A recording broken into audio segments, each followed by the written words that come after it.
दोस्तों नमस्कार। आप देख रहे हैं बिहार के मुख्य समाचार। जुड़े रहिए दिन भर की ताजा और बड़ी खबरों के साथ। विकास, रोजगार, योजना, पेंशन, साथ ही साथ कृषि, मौसम, राजनीति और अपराध, सभी खबरें एक एक करके विस्तार से। बने रहिए वीडियो में शुरू से अंत तक। आइए देखते हैं आज की बड़ी खबरें। दबदबा था, दबदबा है क्या, दबदबा बना रहेगा। 7 दिन में 3 बार हुई नीतीश सम्राट मुलाकात। बिहार के वर्तमान मुख्यमंत्री सम्राट चौधरी की पूर्व मुख्यमंत्री नीतीश कुमार की 7 दिन में 3 बार मुलाकात हो चुकी है। हर बार सम्राट के कंधे पर नीतीश कुमार का हाथ होता है। सम्राट चौधरी और नीतीश कुमार की पोज वही होती है, बस समय, दिन और स्थान बदल जाता है। मुख्यमंत्री सम्राट चौधरी और पूर्व सीएम नीतीश कुमार की तस्वीरें हार्डकोर नीतीश फैन को सुकून देती होगी। 22 अप्रैल को दिल्ली दौरे से वापस आते ही सम्राट चौधरी ने नीतीश कुमार से मुलाकात की। बुढ़ापे में किसानों को मिलेगी हर महीने 3,000 रुपये पेंशन। आज ही इस योजना में कराएं रजिस्ट्रेशन। आज के दौर में हर कोई अपने भविष्य और बुढ़ापे को सुरक्षित करना चाहता है। सरकारी नौकरी करने वालों के पास तो पेंशन का सहारा होता है, लेकिन हमारे किसान भाई पूरी उम्र खेतों में पसीना बहाते हैं और रिटायरमेंट के बाद अक्सर आर्थिक तंगी से जूझते हैं। इसी समस्या को दूर करने के लिए केंद्र सरकार ने प्रधानमंत्री किसान मानधन योजना की शुरुआत की है। यह स्कीम खास तौर पर उन छोटे और सीमांत किसानों के लिए है जिनके पास आय का कोई दूसरा पक्का जरिया नहीं है। बिहार में राशन दुकानों पर मिलेगा कोयला। एलपीजी संकट के बीच सम्राट सरकार का फैसला। ईरान युद्ध से उपजे एलपीजी संकट के बीच बिहार में अब राशन दुकानों पर कोयला मिलेगा। सम्राट चौधरी के नेतृत्व वाली सरकार ने आम जनता को सहूलियत देते हुए यह फैसला लिया है। इस संबंध में खान एवं उपभोक्ता संरक्षण विभाग की ओर से दिशा निर्देश जारी कर दिए गए हैं। राशन कार्ड धारक खाना पकाने के लिए जन वितरण प्रणाली दुकानों से कुकिंग कोयला खरीद सकेंगे। खाद्य सुरक्षा योजना से जुड़े बिहार के 2 करोड़ से ज्यादा परिवारों को यह सुविधा मिलेगी। सीएम सम्राट चौधरी आज एक बार फिर जनता दरबार लगाएंगे, जहां पूरे राज्य से आए लोग अपनी समस्याएं सीधे मुख्यमंत्री के सामने रखेंगे।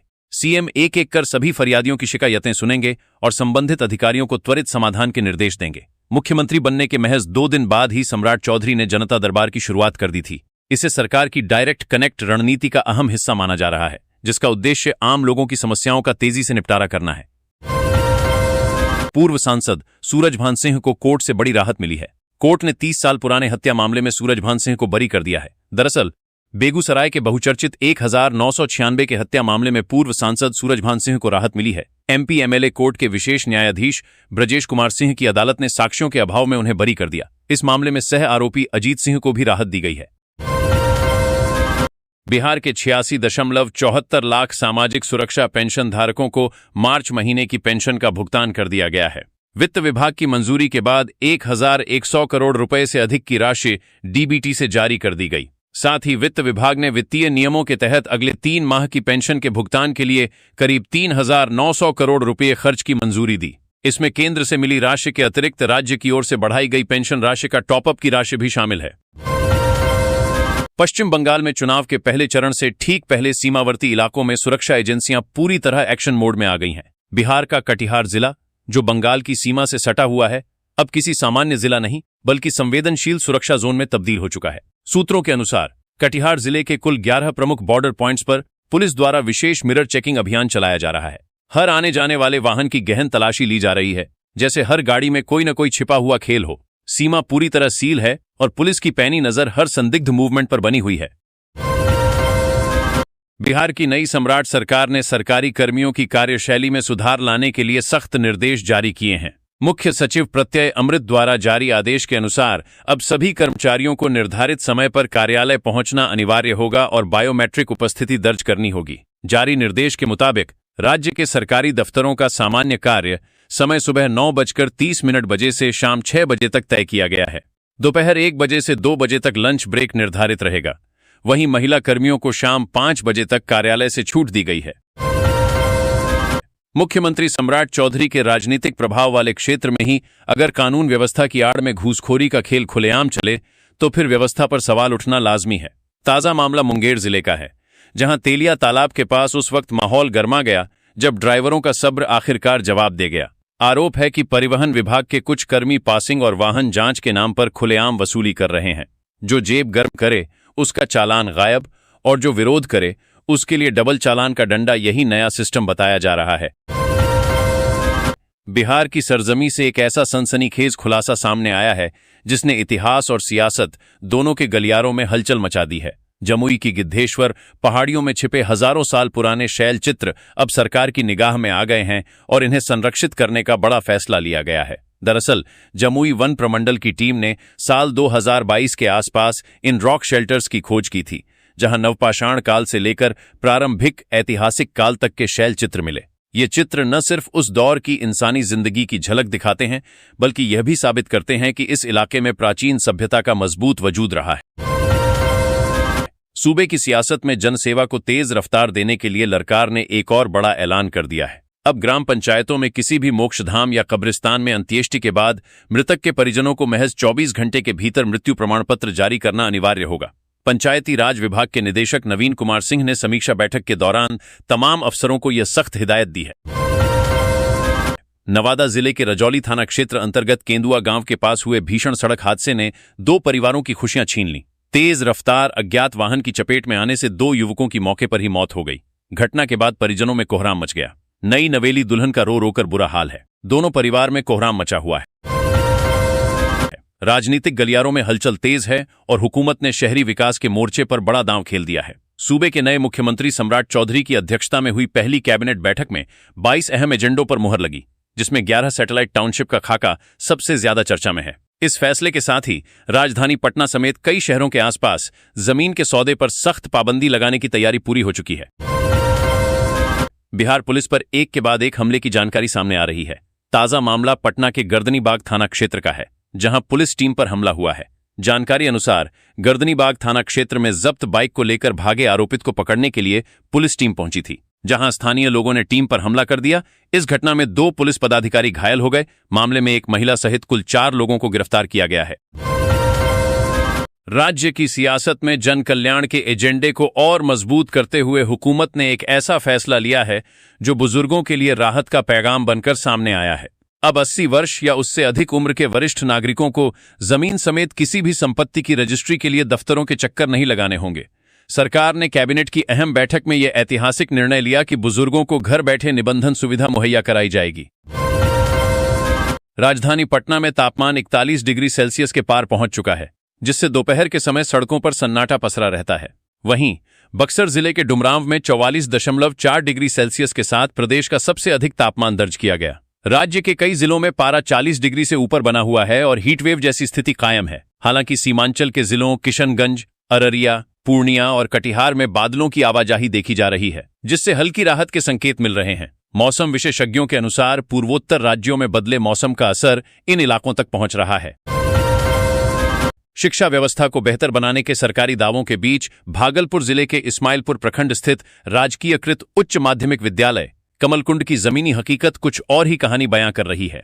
यहां 56 लाख रुपए की लागत से बन रही 2 ACR की बिल्डिंग लंबे समय से अधूरी पड़ी है, जिससे विद्यालय में पठन पाठन बुरी तरह प्रभावित हो रहा है। सरकार द्वारा विद्यालयों को अपग्रेड कर PM श्री का दर्जा देने और मॉडल स्कूल बनाने की पहल जरूर की गई है, लेकिन इस विद्यालय में आधारभूत सुविधाओं का भारी अभाव है।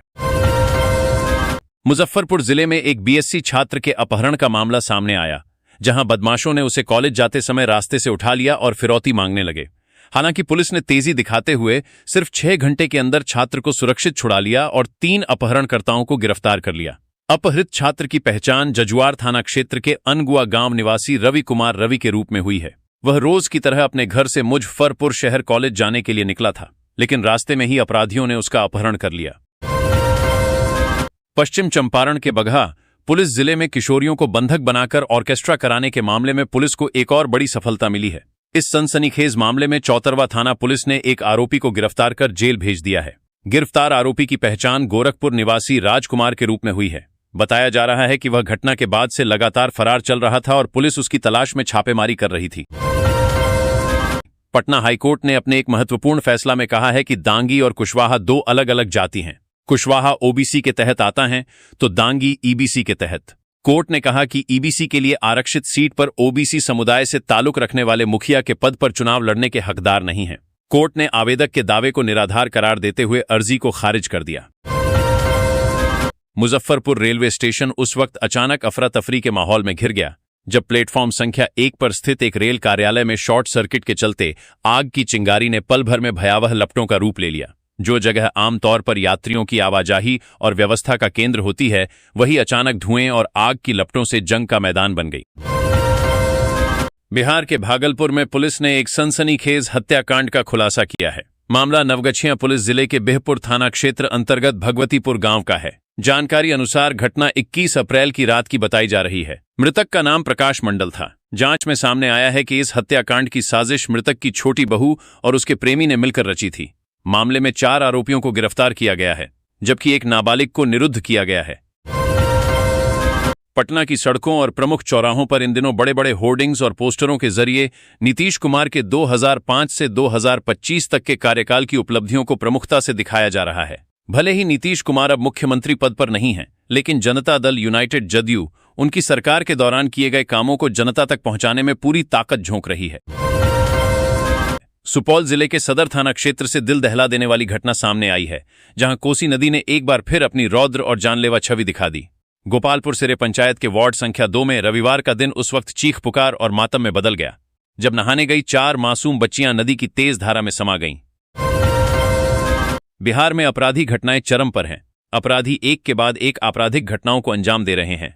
वहीं नेता प्रतिपक्ष और राजद के कार्यकारी अध्यक्ष तेजस्वी यादव ने हाल में ही एक बयान दिया था, जिसमें उन्होंने कहा था कि अपराधी सम्राट हो गया है।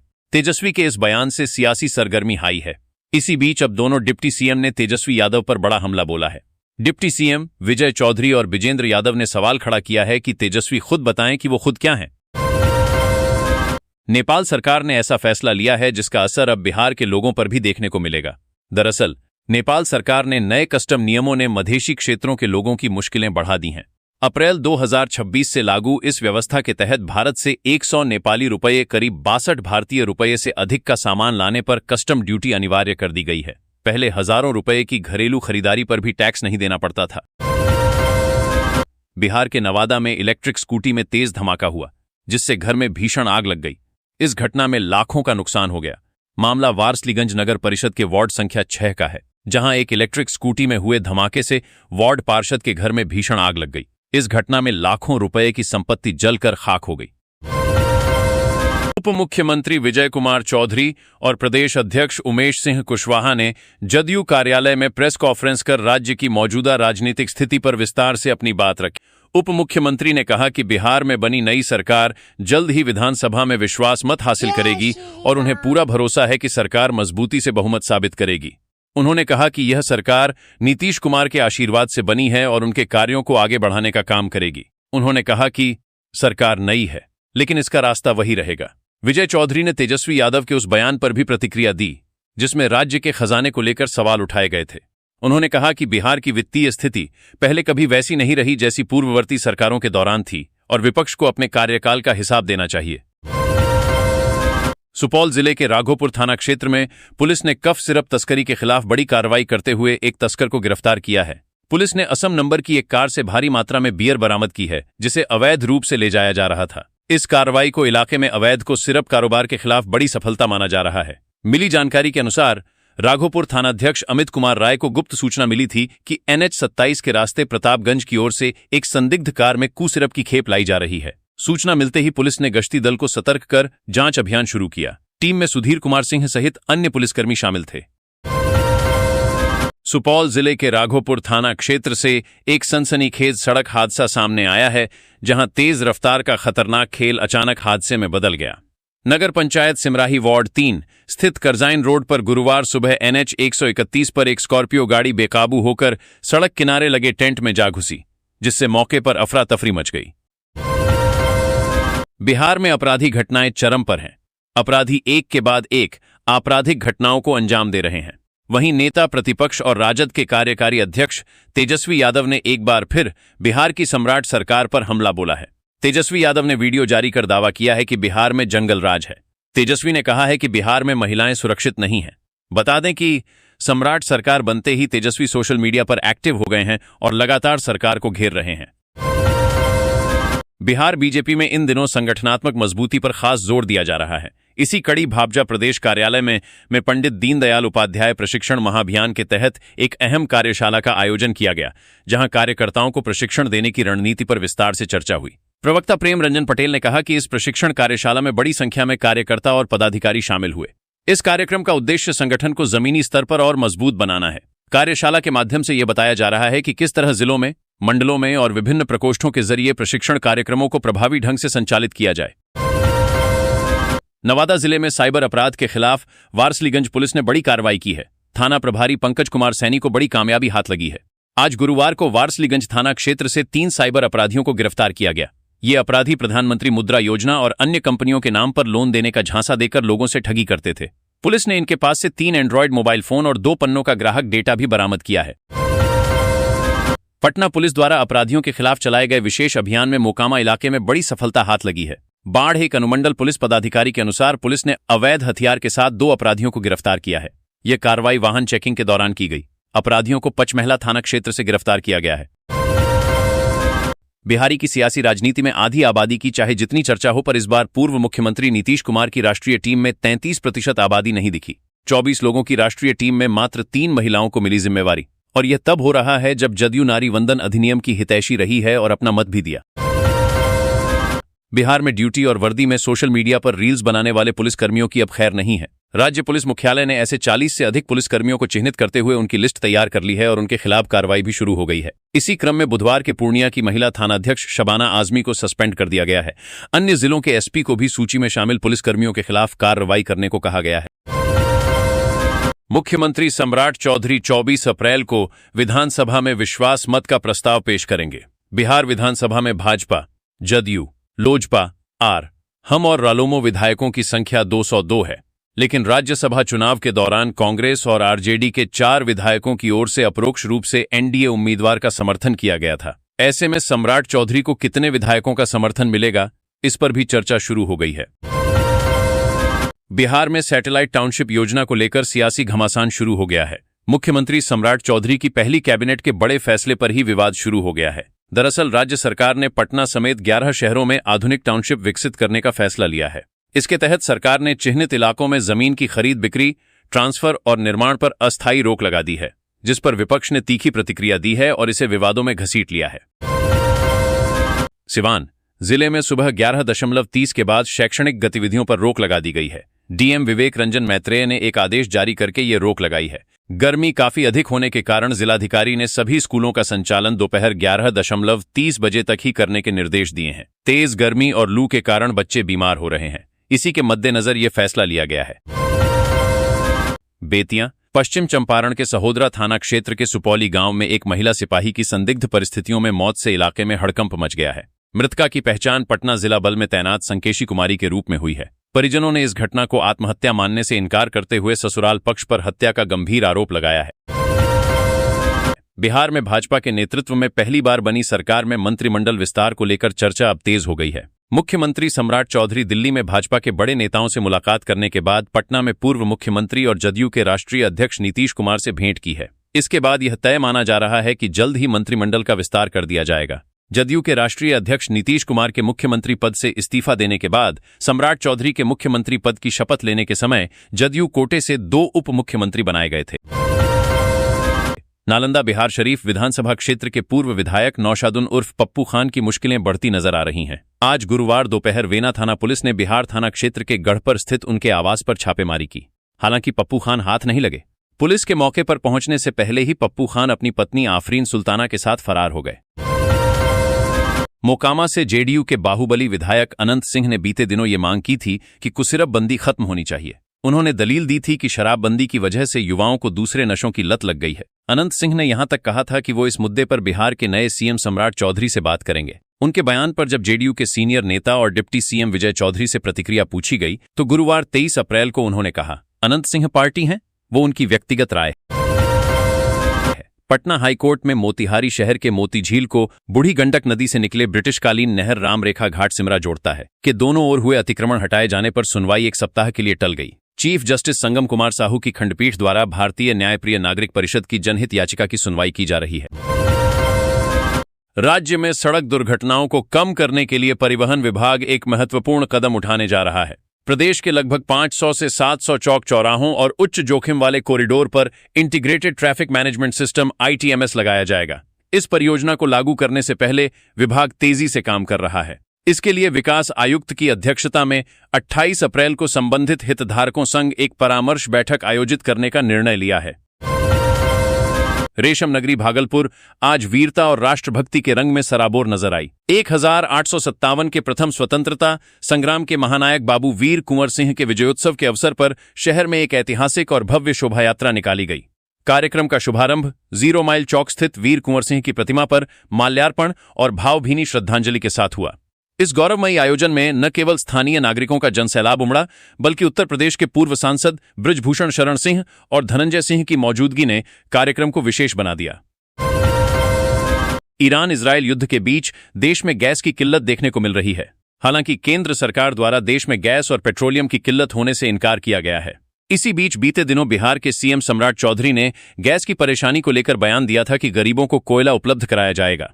इधर केंद्र के दावे और CM सम्राट चौधरी के कोयला वाले बयान को लेकर राजद नेत्री व लालू प्रसाद की बेटी रोहिणी आचार्य ने PM मोदी और बिहार के CM सम्राट चौधरी पर तल्ख निशाना साधी हैं। उन्होंने अपने सोशल मीडिया पर इन दोनों को लेकर तीखा पोस्ट किया है। अपने X हैंडल पर रोहिणी लिखी हैं, गाल बजाऊ फेल्ड डबल इंजन की सरकार ने पकड़ी उल्टी रफ्तार, गैस सिलेंडर की जगह जनता को मिलने जा रहा कोयले का उपहार। कोलकाता पश्चिम बंगाल विधानसभा चुनाव के पहले चरण में आजादी के बाद से सबसे ज्यादा वोटिंग हुई।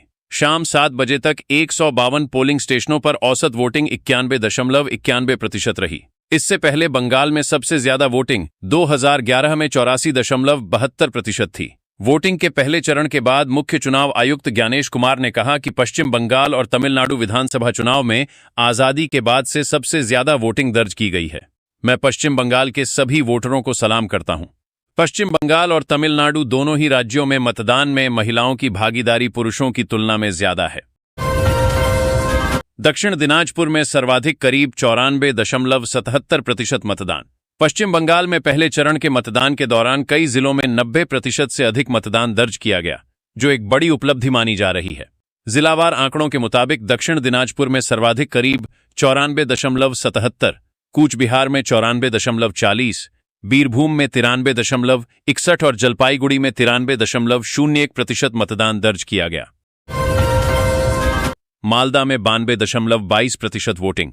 इसके अलावा मालदा में 92.22, मुर्शिदाबाद में 92.88, उत्तर दिनाजपुर में 92.04 और झारग्राम में 91.78% मतदान हुआ।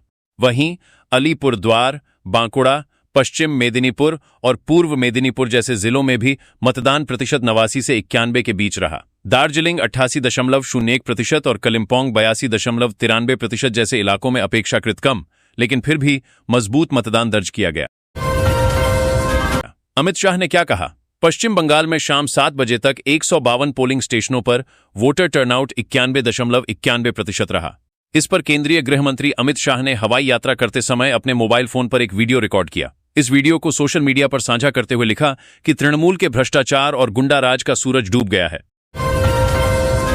16 जिलों में 152 विधानसभा सीटों पर मतदान। विशेष गहन पुनरीक्षण SIR के दौरान बड़ी संख्या में नाम काटे जाने को लेकर विवाद के बीच राज्य के 16 जिलों में मतदान से 294 सदस्यीय राज्य विधानसभा के 152 निर्वाचन क्षेत्रों में 167 महिलाओं सहित 1478 उम्मीदवारों के चुनावी भाग्य का फैसला होगा। भीषण गर्मी और उमस के बावजूद मतदाता सुबह से ही मतदान केंद्रों के बाहर बड़ी संख्या में कतारों में खड़े नजर आए और जैसे जैसे समय बीतता गया मतदान की गति तेज होती गई। मतदान केंद्रों के बाहर लंबी कतारें इस बात का संकेत थीं कि मतदाताओं ने बढ़ चढ़कर हिस्सा लिया। इसे सत्तारूढ़ तृणमूल कांग्रेस और भारतीय जनता पार्टी भाजपा के बीच महत्वपूर्ण मुकाबले के रूप में देखा जा रहा है।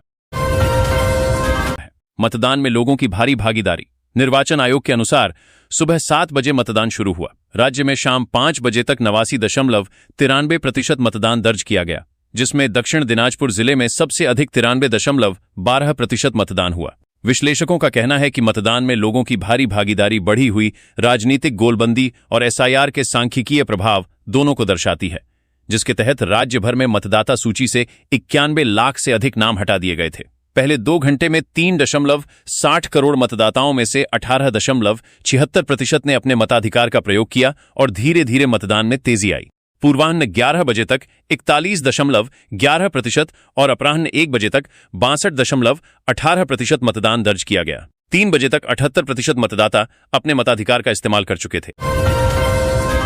कुछ जिलों में छिटपुट हिंसा। उम्मीदवारों पर हमलों समेत कुछ जिलों में छिटपुट हिंसा की घटनाओं ने बंगाल के चुनावी माहौल में अपेक्षित तनाव पैदा कर दिया। निर्वाचन आयोग ने हिंसा के संबंध में अधिकारियों से रिपोर्ट मांगी है। बीरभूम जिले के खारिसोल में अंतिम घंटों के दौरान तनाव काफी बढ़ गया, जब मतदाताओं ने आरोप लगाया कि तृणमूल कांग्रेस के पक्ष में डाले गए वोट भाजपा के खाते में दर्ज हो रहे हैं।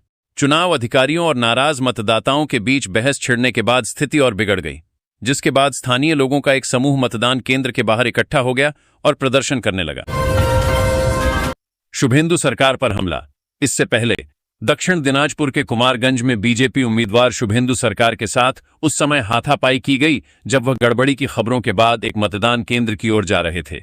शुभेंदु सरकार ने दावा किया कि पुलिस की मौजूदगी में उनकी पिटाई की गई और उनके वाहन में तोड़फोड़ की गई। हालांकि तृणमूल कांग्रेस ने आरोप लगाया कि शुभेंदु सरकार ने एक बूथ के पास अशांति फैलाने की कोशिश की थी, जिसके कारण स्थानीय लोगों ने विरोध प्रदर्शन किया।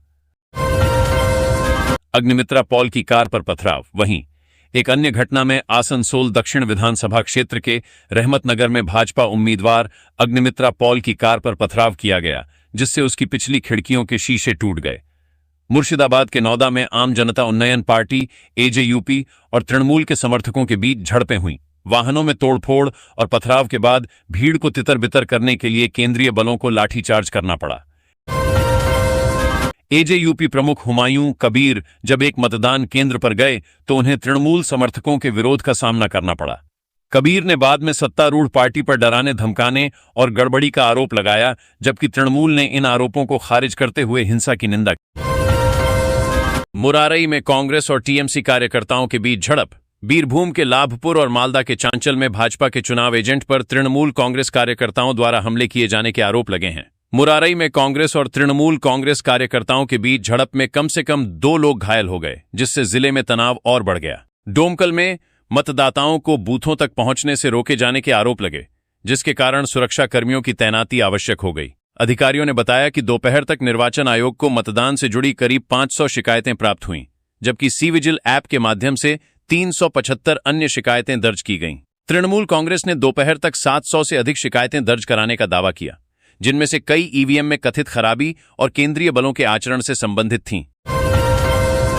टीएमसी पर लगाया आरोप। विपक्ष के नेता शुवेंदु अधिकारी ने आरोप लगाया कि तृणमूल द्वारा संरक्षित अपराधी मतदाताओं को डरा रहे हैं, जबकि तृणमूल कांग्रेस ने भाजपा पर चुनावी प्रक्रिया को प्रभावित करने के लिए केंद्रीय एजेंसियों और बलों का उपयोग करने का आरोप लगाया। कूच बिहार के माथाभांगा में आचार संहिता के कथित उल्लंघन को लेकर तृणमूल और भाजपा नेताओं के बीच जुबानी जंग छिड़ गई। दोनों पक्षों ने मतदान केंद्रों के पास मतदाताओं को प्रभावित करने का आरोप एक दूसरे पर लगाया, जिसके बाद सुरक्षा बलों को हस्तक्षेप करना पड़ा। पूर्व मेदिनीपुर के मोयना में उस समय तनाव फैल गया जब भाजपा समर्थकों ने कथित तौर पर तृणमूल उम्मीदवार के खिलाफ नारेबाजी। दोस्तों, आज की बड़ी खबरें खत्म कर रहा हूं। आने वाले कल की ताजा समाचार और बड़ी खबरों के लिए वीडियो को सब्सक्राइब और चैनल को लाइक कर दीजिए। जय हिंद, जय भारत, वंदे मातरम।